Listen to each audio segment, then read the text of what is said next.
Savez-vous ce que signifie être dans une double contrainte ? Essentiellement, une double contrainte, c'est lorsque vous vous trouvez entre le marteau et l'enclume, où vous êtes pris dans une situation délicate sans issue facile. Cela se produit généralement lorsque vous êtes confronté à deux demandes ou attentes opposées, et que répondre à l'une d'elles semble vous empêcher de répondre à l'autre. Si tel est votre cas, nous vous invitons à nous rejoindre pour jeter un œil au monde de la double contrainte, à ces attentes contradictoires qui peuvent nous retenir. Mais plus important encore, nous allons explorer des stratégies pour vous aider à vous libérer, à vous épanouir et à avancer vers la vie dont vous avez toujours rêvé. Commençons. Imaginez que vous êtes au travail et que votre patron vous dit que vous devez rester tard pour terminer un projet.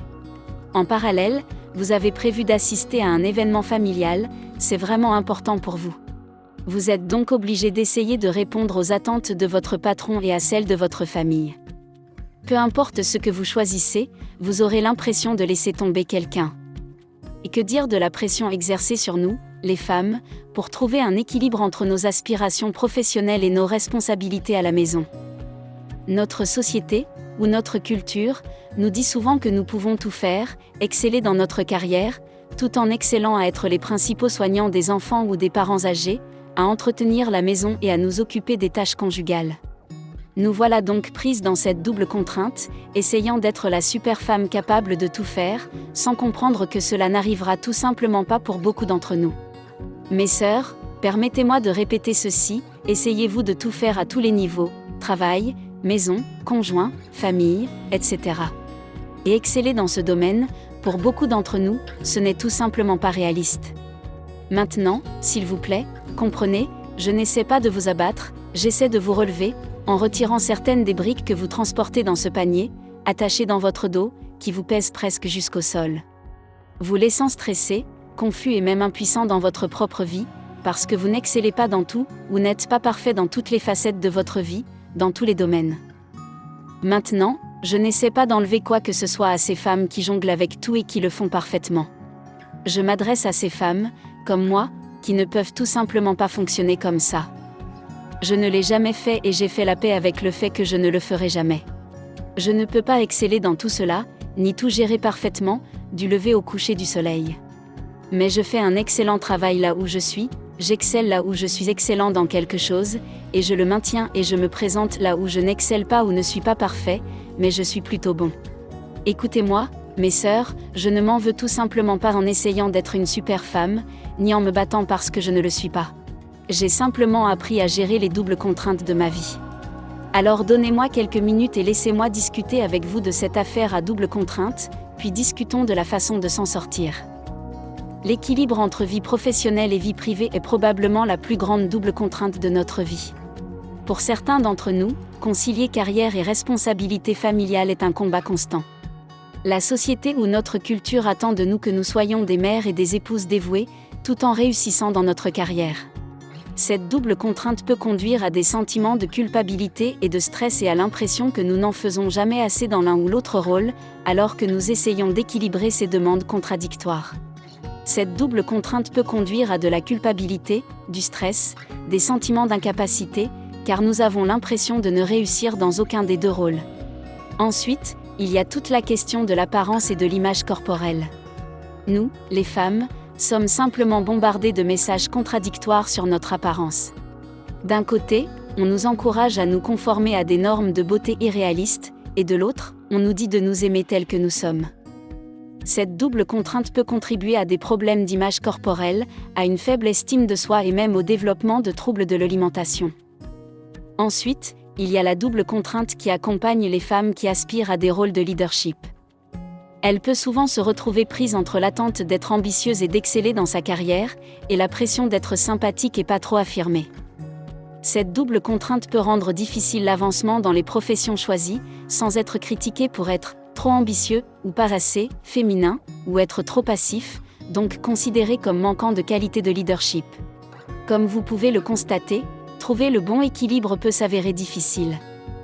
Ensuite, il y a la double contrainte pour les femmes qui choisissent de devenir mères ou qui choisissent de ne pas le faire. S'ils décident de ne pas avoir d'enfants, ils peuvent se heurter à des pressions sociétales ou culturelles pour se conformer aux attentes traditionnelles. Un couple que je connais s'est fait dire par sa famille qu'il était égoïste à cause de sa décision de ne pas avoir d'enfants. Le revers de la médaille est que les femmes qui deviennent mères sont jugées pour ne pas consacrer suffisamment de temps à leur carrière, voire pour ne pas avoir de carrière du tout. Comme vous pouvez le constater, équilibrer ces attentes peut être à la fois décourageant et éprouvant sur le plan émotionnel. Alors mes sœurs, que devons-nous faire ? Chers cœurs, rappelez-vous avant tout que le succès doit être défini par vous, et non par les attentes folles et contradictoires de la société. Prenez le temps de réfléchir à vos valeurs, vos aspirations et ce qui compte vraiment pour vous. Créez ensuite une vision claire, dans votre esprit et selon vos propres termes, de la manière de résoudre tout cela, que ce soit dans votre carrière, votre vie personnelle ou les deux. Disons que vous êtes passionné par votre carrière, mais que vous souhaitez également être une mère dévouée. Dans ce cas, réussir peut signifier trouver un moyen d'exceller dans votre travail, tout en garantissant du temps de qualité avec votre famille. Votre définition du succès ne doit pas nécessairement refléter celle de quelqu'un d'autre. Ensuite, vous devez établir des limites saines. Communiquer vos besoins et vos limites à votre entourage est crucial, que ce soit au travail, dans vos relations ou au sein de votre famille. Être assertif et respectueux dans l'établissement de limites peut vous aider à éviter de vous dépasser et de vous sentir dépassé. Par exemple, si votre patron s'attend constamment à ce que vous travaillez tard, vous pouvez lui faire comprendre que vous avez besoin d'un meilleur équilibre entre travail et vie privée. Vous pouvez exprimer votre engagement envers votre travail, tout en soulignant l'importance de votre vie de famille personnelle. Ensuite, il y a ceci, que j'ai déjà dit et je le répète. Nous, les femmes, avons vraiment besoin d'entrer en contact avec d'autres femmes, en particulier celles qui ont été confrontées ou sont confrontées à des défis similaires. Partager des expériences et des conseils peut être incroyablement stimulant. Disons que vous visez un rôle de leadership dans un domaine à prédominance masculine.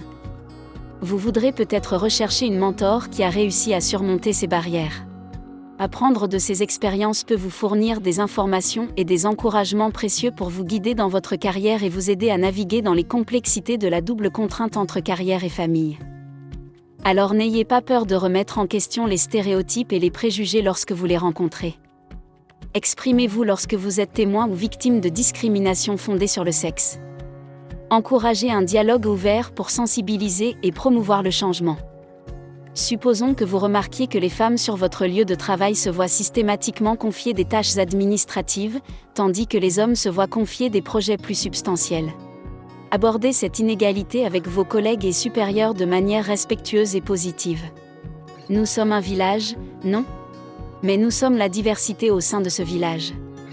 Mes sœurs, nos expériences variées sont influencées par de multiples facteurs, tels que notre race, notre religion, notre appartenance ethnique, notre culture, notre orientation et bien plus encore.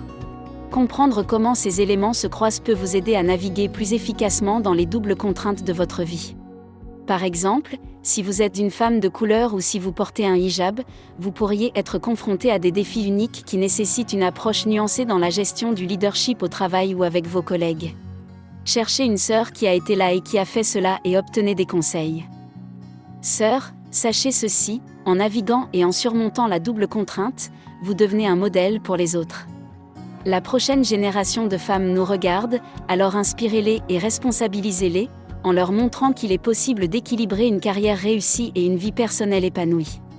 Croyez-moi quand je dis cela, chacun d'entre vous est capable de choses incroyables. La double contrainte peut présenter des défis, mais rappelez-vous que les défis sont des opportunités déguisées. Ce sont les tremplins vers votre croissance et votre autonomisation.